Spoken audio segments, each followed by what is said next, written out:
bergabung di studio Mata Najwa Advokat David Maruhum Lumban Tobing. Selamat malam, Pak David. Selamat malam.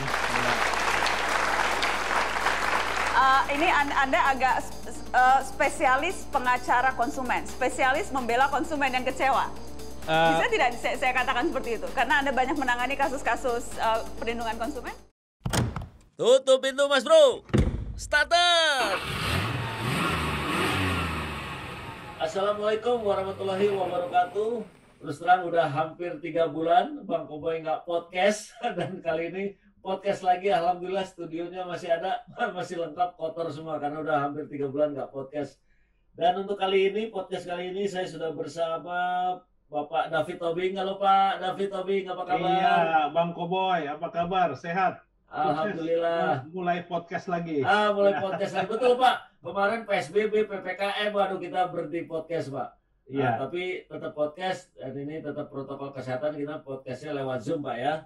Iya. Jadi teman-teman ini kenalkan Bapak David Tobing. Beliau ini adalah seorang pengacara yang juga dikenal sebagai Ketua Komunitas Konsumen Indonesia. Iya. Jadi yang terakhir yang saya pernah podcast sama Pak David Tobing ini lagi membantu teman-teman yang komplain DVSK. Betul Pak ya? Iya, betul. Itu gimana update-nya Pak David? Boleh Iya. tahu? Ya, itu masih sidang karena memang pihak penggugatnya kan banyak ya, DVSK ini. Pihak tergugatnya juga banyak. Jadi kalau salah satu nggak hadir, jadi mundur lagi. Tapi betul. ya kita ikuti proses yang ada. Walaupun banyak sekali laporan juga yang masuk, termasuk dari salah seorang konsumennya di Bangladesh. Karena memang mobilnya itu berasal dari Indonesia gitu. Oh, dan sampai Bangladesh juga Pak? Iya, kan itu diekspor Pak. Ya diekspor ya, betul. Iya. Oke. Nah, sebelum kita ngobrol lebih jauh nih, Pak David mungkin bisa cerita sedikit ini sebagai Ketua Komunitas Konsumen Indonesia ini maksudnya komunitas apa nih Pak? Dan apa peran Pak David di komunitas ini Pak? Silakan. Ya. Jadi Komunitas Konsumen Indonesia ini adalah salah satu lembaga yang diamanatkan oleh Undang-Undang Konsumen. Kalau kita mengenal YLKI, inilah yang paling pertama. Umurnya sudah 40-an tahun. Sementara kami ini masih belajar, baru 11 tahun. Dan kami ini juga belajar tapi tetap konsisten memperjuangkan hak-hak konsumen. Salah satunya adalah konsumen otomotif. Jadi kami bisa melakukan pengawasan, bisa memberikan masukan ke pemerintah, dan terutama juga mengadvokasi konsumen dan memediasi bahkan menggugat pelaku usaha yang memang diduga melanggar hak-hak konsumen otomotif. Oh gitu Pak ya. Jadi pokoknya konsumen secara umum apapun, tapi ada juga yang khusus otomotif. Misalnya yang setahu saya kemarin membantu teman-teman pemilik mobil DVSK yang melakukan komplain ya Pak istilahnya ya. Iya. Dan setahu saya kenal Pak David udah lama sekali. Kalau nggak salah Pak David itu terkenal waktu menggugat Nissan Mars ya, yang konsumsi BBM-nya ini ternyata nggak irit, betul Pak? Ya, jadi betul, ya? betul. Itu permasalahan kampanye pemasaran lah istilahnya melalui brosur, dicantumkan di sana 1:18,5.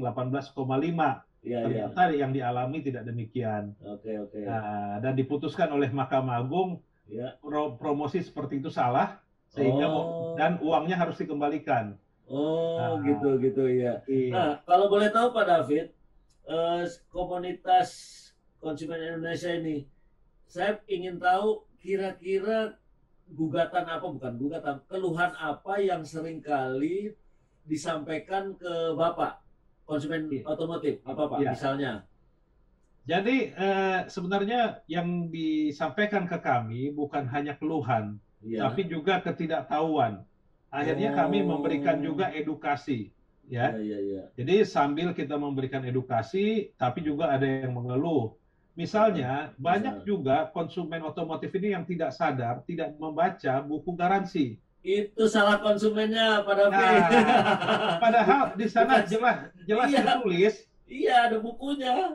Harus servis di bengkel resmi. Betul. Kalau tidak, garansi tidak berlaku. Yang menurut saya itu wajar. Karena yang namanya mobil itu adalah barang yang pemanfaatannya berkelanjutan.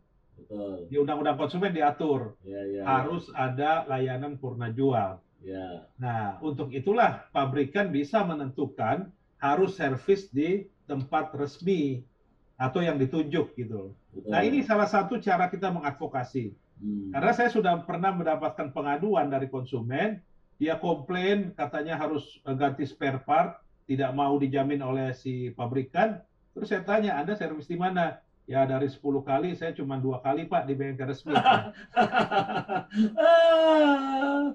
Ya kadang-kadang serba susah ya, maksudnya serba salah ya Pak David ya. Kan kalau kita beli mobil baru, apalagi mungkin sekarang jauh pelayanan lebih lengkap, ada buku manual, buku garansi, malah saya lihat juga ada buku petunjuk pemakaian transmisi otomatis. Jadi itu sebenarnya sudah diperbaiki ya sama pihak produsen. Tapi kembali lagi ke masalah konsumen, ya itu males baca ya Pak David ya.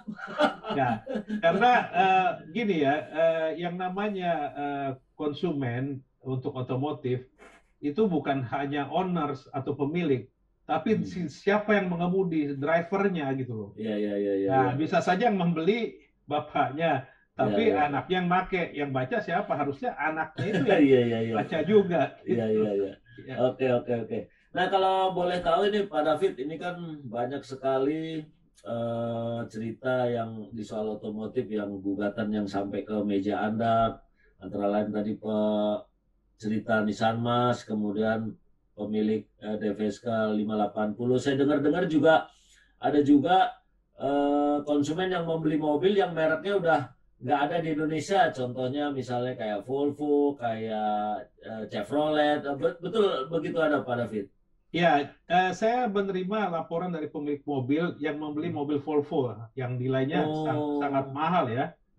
Yang sudah dijanjikan suratnya, tetapi oleh PT yang menjual itu diperpanjang terus sampai mungkin berapa bulan untuk apa sih istilahnya, nomor jalan yang dari polisi itu loh. Nomor sementara nomor sementara ya, sebelum STNK ya betul. Ya, tetapi bukannya STNK dan BPKB yang jadi, si perusahaannya hilang, entah kemana. Sudah didatangi juga oleh si konsumen, nggak ada, ya kan? Jadi ini akan kami proses karena kami juga udah melaporkan ke Kementerian Perdagangan yang mengawasi praktek-praktek seperti ini. Jadi rencananya kami akan gajukan gugatan. Nah, inilah salah satu kerugian konsumen kalau produsennya ini hengkang. Nah, beberapa udah hengkang Pak dari Indonesia, Pak David ya. Iya. Jadi contoh waktu itu yang saya menggugat Ford karena Ford. dia mau betul. Dia mau hengkang. Saya pemilik Ford Everest waktu itu. Nah, terus jadi akhirnya kita mediasi dan akhirnya Ford mengatakan bahwa saya akan tetap bertanggung jawab melalui pihak ketiga yang saya tunjuk. Betul. Dan akhirnya saya katakan oke, bikin di email ke seluruh pemilik Ford dan umumkan di website. Dan itu mereka lakukan. Ya betul. Kita juga tahu Pak itu Pak.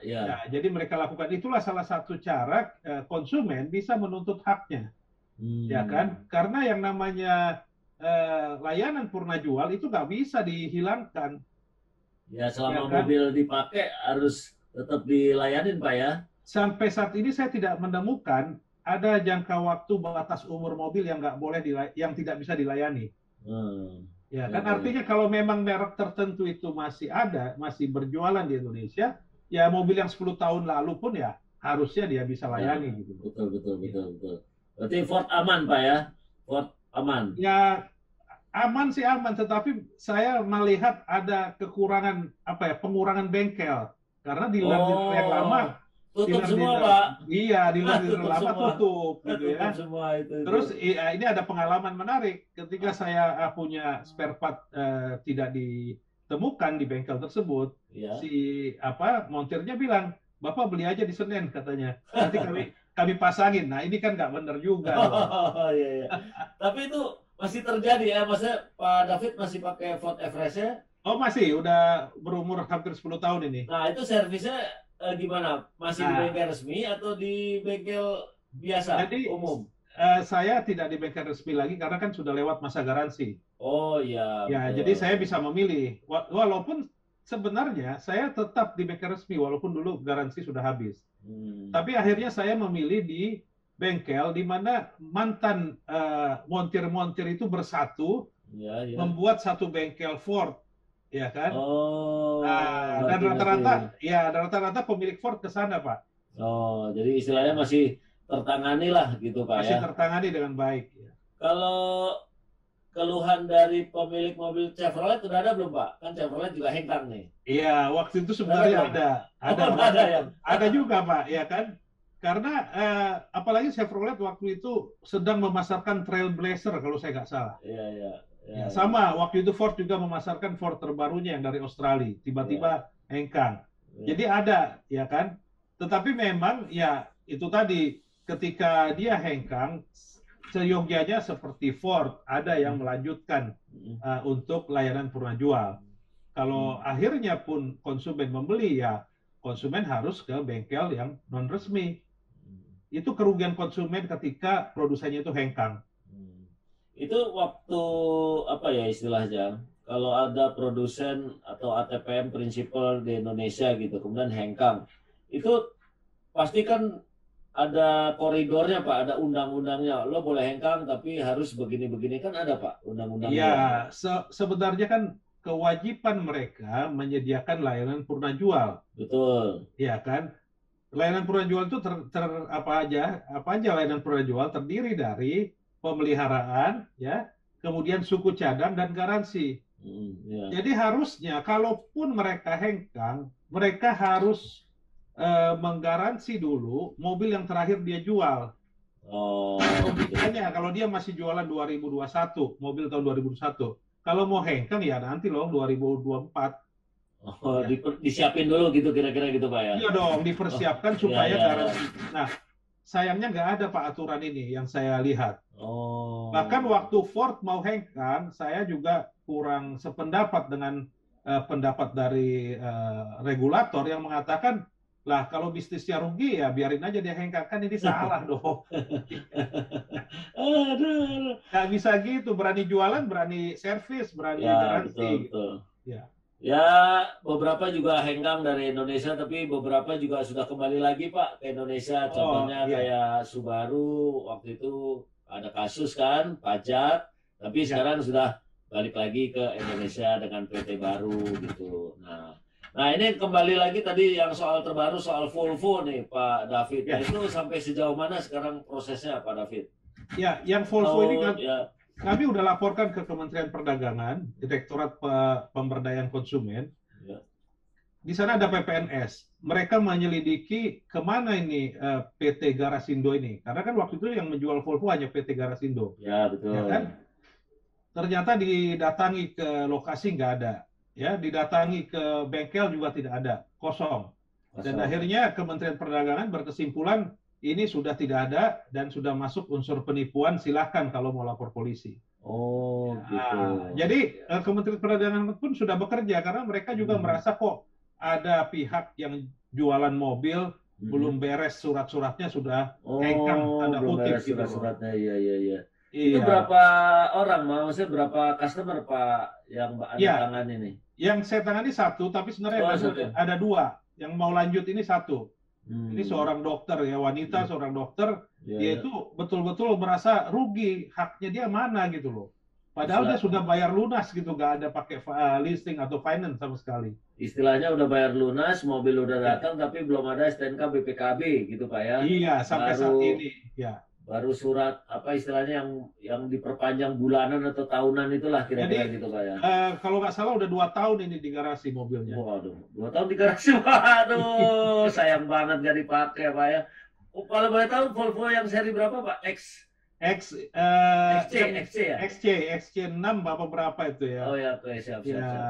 Oke. Nah, Pak David, saya mau tanya, sampai sejauh ini pengalaman Anda itu seberapa banyak sih konsumen yang melapor ke Bapak atau ke komunitas konsumen Indonesia itu, banyak atau sedikit, dan rata-rata apa, Pak, laporannya, Pak? Jadi kami tidak bisa mengatakan banyak atau sedikit ya. Karena memang konsumen kita ini masih menganut apa ya istilahnya jiwa yang nerimo, sifat nerimo. ya kan? Dan tidak mau ribut gitu loh. Padahal ini yang kita harapkan. Tetapi paling tidak dalam 1 minggu ada yang ngadu, ya misalnya dia punya masalah dengan produsen atau dealer atau distributor. Ya akhirnya kami menjembatani, kami mediasi. Ya tiap minggu ada aja itu. Tiap minggu ada aja Pak ya. Tapi sekali lagi, kalau ada konsumen yang seperti saya katakan tadi, dia tidak menservis di tempat resmi, tapi nuntutnya macam-macam ya, saya lepas tangan gitu. Iya, salahnya dia Pak ya. Baik konsumen maupun pelaku usaha harus beretikat baik, dua-duanya harus beretikat baik. Nah itu kuncinya tuh, ya betul. Ya. Apalagi pelaku usaha harus mengikuti regulasi Pak. Contoh yang saya bersama 2 konsumen lain menggugat Nissan Elgrand karena tidak ada ban cadangan. Akhirnya kita berdamai, tapi berdamainya bukan untuk kita, untuk kami bertiga, tapi untuk seluruh pemilik Nissan Elgrand itu diberikan ban cadangan. Iya betul. Jadi itu pun udah pernah terjadi tuh kasus seperti itu. Tutup pintu Mas Bro. Starter.